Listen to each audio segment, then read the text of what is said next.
Hi guys. If you couldn't tell from the other videos, I just wanted to point out the differences between slurring and not slurring, crescendos and decrescendos, and all that other stuff. I'm just gonna go through it real quickly.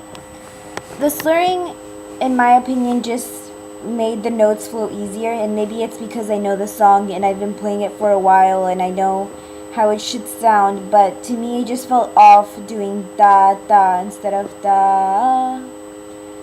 I don't know, maybe it was because I it was just really weird to play it without the slurs, but to me it felt very off. I didn't really enjoy it.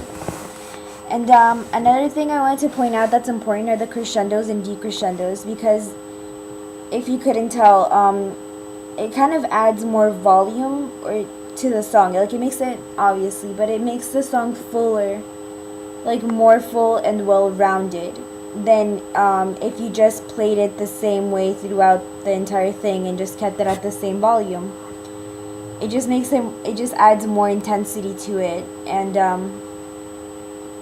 it just makes it sound better. Like, a lot of famous singers even do crescendos and decrescendos. Like Adele, or Ariana Grande, and people like that who go from like quiet to extremely loud, or a piano to a forte or mezzo forte in their songs. And it just makes it sound better and more alive than it would if you just sing it the same way or you play it the same way throughout the entire piece, because it doesn't really add any intensity or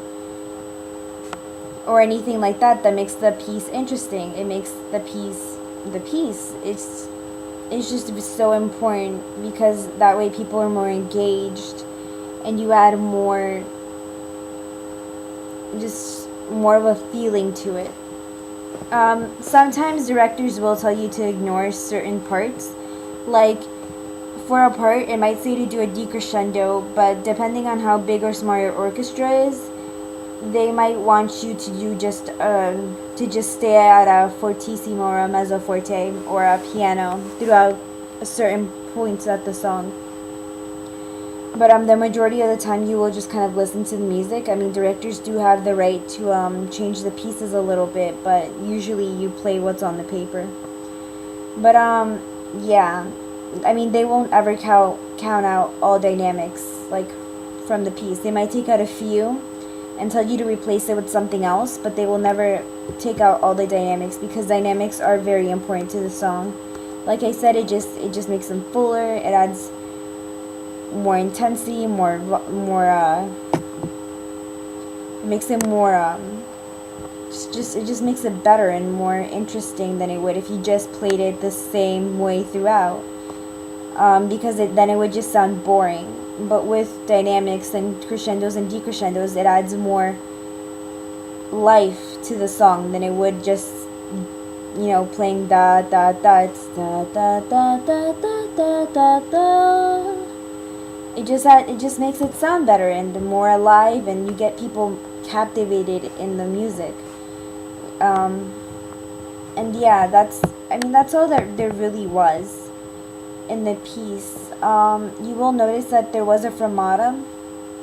If you did manage to get the song, there's a fermata at the end, like the very, very end, the last note, which is basically just holding out that note. And I mean, you don't really use it unless you have a director, so I didn't really mention it, but it is important.